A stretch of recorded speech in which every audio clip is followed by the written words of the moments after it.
13 December 2020ના રોજ Dadra Nagar હવેલીની બહુપ્રતિષ્ઠિત company બામન લુરી limited company વતી ડીએનએચ medical એસોસિએશનના CSR હેઠળ કાર્ડિનલ એમ્બ્યુલન્સ એનાયત કરવામાં આવી હતી, જે કેન્દ્ર શાસિત પ્રદેશોના દર્દીઓ માટે ખૂબ જ ફાયદાકારક રહેશે।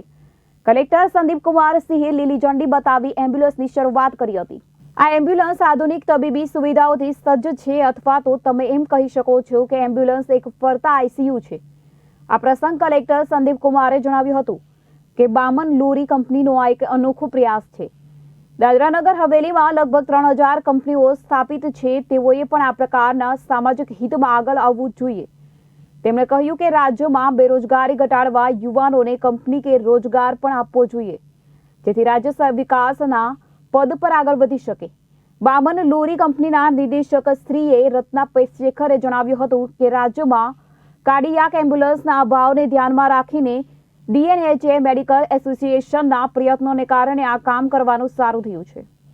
આ પ્રસંગે DNH મેડિકલ એસોસિએશનના પ્રમુખ ડોક્ટર લક્ષ્મણ રોહિતે જણાવ્યું હતું કે એમ્બ્યુલન્સ દરેક પ્રકારના દર્દીઓ માટે 30% ડિસ્કાઉન્ટ પર ઉપલબ્ધ રહેશે, જેનો લાભ ગરીબમાં સૌથી ગરીબ લોકોને મળશે।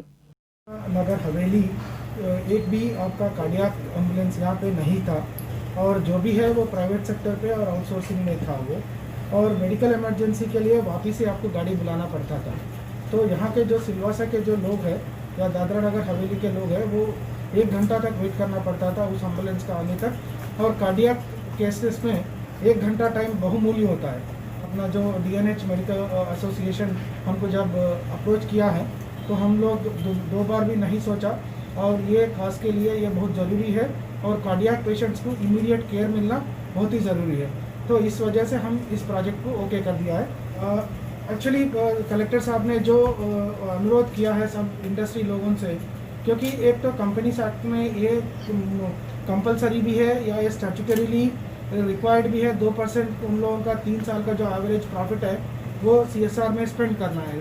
मतलब जो सोसाइटी आप कुछ ले रहे हैं सोसाइटी से, आपको गिव बैक करना पड़ता है। तो ये बहुत ज़रूरी है, और ये सिलवासा और दादरा नगर हवेली में अगर सारे इंडस्ट्रीज जमा होकर कुछ ऐसे काम करेंगे, जो स्पेशली द सस्टेनेबल ऑब्जेक्टिव्स के लिए और सोशल इकोनॉमिक एम्पावरमेंट के लिए, जो यहाँ के जो प्रजा है मतलब बिलो पॉवर्टी लाइन का है, उनके लिए कुछ स्किल डेवलपमेंट वगैरह करेंगे, तो ये सब अपना सेल्फ रिलायंट बन के अपना सोशो इकोनॉमिक लेवल स्तर पे उनका डेवलपमेंट किया जा सकता है। हमारी खुशकिस्मती है कि हमें बामन ल्यूरी लिमिटेड का साथ मिला, सहयोग मिला, और उन्होंने बिना देर किए, आप मानेंगे नहीं, 1 अगस्त को मैंने मिस्टर पार्थिव चटर्जी से पहली बार बात की थी।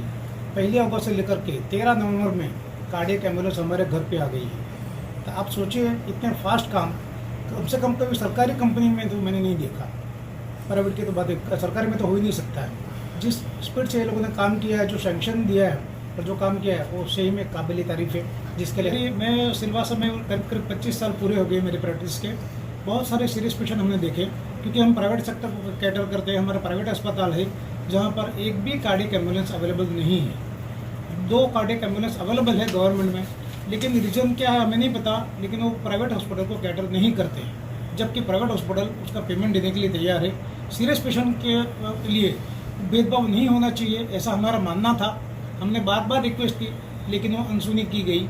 इसीलिए हमारी बार बार कोशिश ये रही कि कोई ना कोई कंपनी का हमें साथ मिल जाए, ताकि इसका मेंटेन हम कर सके, क्योंकि ये बहुत महंगा प्रोजेक्ट है। करीब 20-25-30 लाख के आसपास इसका खर्चा आता है। उसका मेंटेनेंस हर महीने में 2 लाख रुपया होता है करीब करीब, क्योंकि इसमें स्टाफ बहुत सारे लगते हैं। 24 घंटा ड्राइवर चाहिए, 24 घंटा पैरामेडिकल स्टाफ चाहिए, 24 घंटा डॉक्टर की अवेलेबिलिटी होनी चाहिए, और उसमें जो इंस्ट्रूमेंट फिट किए गए हैं, जिसमें कि वेंटिलेटर, डिफिब्रिलेटर, मतलब कोई पेशेंट को अगर आप शिफ्ट करते करते हार्ट अटैक आने की वजह से उसका हार्ट बंद भी हो जाए, और जिसे सडन कार्डियक अरेस्ट बोलते हैं, उसे रिवाइव करने की सुविधा भी है। जहाँ पे आपने सुना होगा कि शॉक देके पेशेंट को रिवाइव किया जाता है, और शॉक की थेरेपी भी एम्बुलेंस में मौजूद है।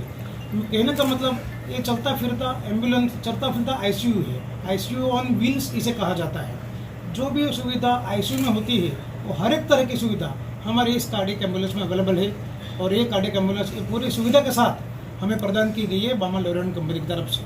प्राइवेट लेवल पे जो है, जैसे वापस हम कार्डियक एम्बुलेंस मंगवाते थे, तो एक फॉर एग्जाम्पल के तौर पर सिलवासा से मुंबई पेशेंट को ट्रांसफ़र करना है तब 20,000 रुपये के करीब लगता था। अगर ये एम्बुलेंस आपको गवर्नमेंट हॉस्पिटल में सरकारी भाव से लेनी है, जहाँ पे पूरी एम्बुलेंस सरकारी है, डॉक्टर सरकारी है, स्टाफ सरकारी है, कोई एक्सपेंसेस नहीं होता, फिर भी 12 से 13 हज़ार रुपये सरकार लेती है, क्योंकि उसका रनिंग इंस्ट्रूमेंट का जो मेंटेनेंस है वो काफ़ी ज़्यादा है। तो 12-13 हज़ार रुपये मिनिमम डिसाइड किया गया है। हम क्या करेंगे, क्योंकि ये एम्बुलेंस हमें डोनेशन के रूप में मिली है, बामन लोरी ने हमें दी है, हमें इसके लिए कोई इन्वेस्टमेंट नहीं करना पड़ा, खाली मेंटेन करना है। तो हम इसे नो प्रॉफिट नो लॉस में मेंटेन करेंगे, जिसके लिए गवर्निंग कमेटी होगी जो इसके ऊपर हर महीने बैठेंगी, जिसमें बामन लोरी की तरफ से डॉक्टर विजय परमार भी हमारे साथ रहेंगे। हाँ, उनका एक रिप्रेजेंटेटिव भी रहेगा जो लुक आफ्टर करेगा, और हर महीने में उनकी मीटिंग होगी, पूरा लॉगबुक मेंटेन होगा, ऑडिट हो गया हर एक चीज़ का, और ऑडिट की रिपोर्ट हम ईयरली बामन लोरी को भी सबमिट करेंगे। और इसके बारे में हम ये कह सकते हैं कि शुरुआत के तौर पर कम से कम 30% डिस्काउंट, चाहे वो कोई भी पेशेंट हो, अमीर से अमीर पेशेंट हो तो भी 30% डिस्काउंट हम जरूर देंगे। और अगर गरीब पेशेंट है और उसको और ज़्यादा डिस्काउंट की ज़रूरत है तो उसके पर भी विचार किया जाएगा।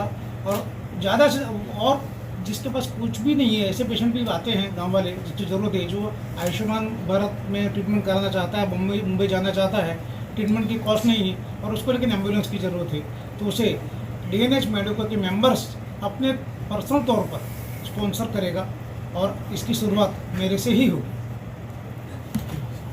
આ કાર્યક્રમમાં ડીએનએચ મેડિકલ એસોસિએશનના મહામંત્રી doctor Sunil Daru, doctor Anukul Nikam, doctor Pankaj Sharma, doctor Vijaysinh Parmar વગેરે ઉપસ્થિત રહ્યા હતા.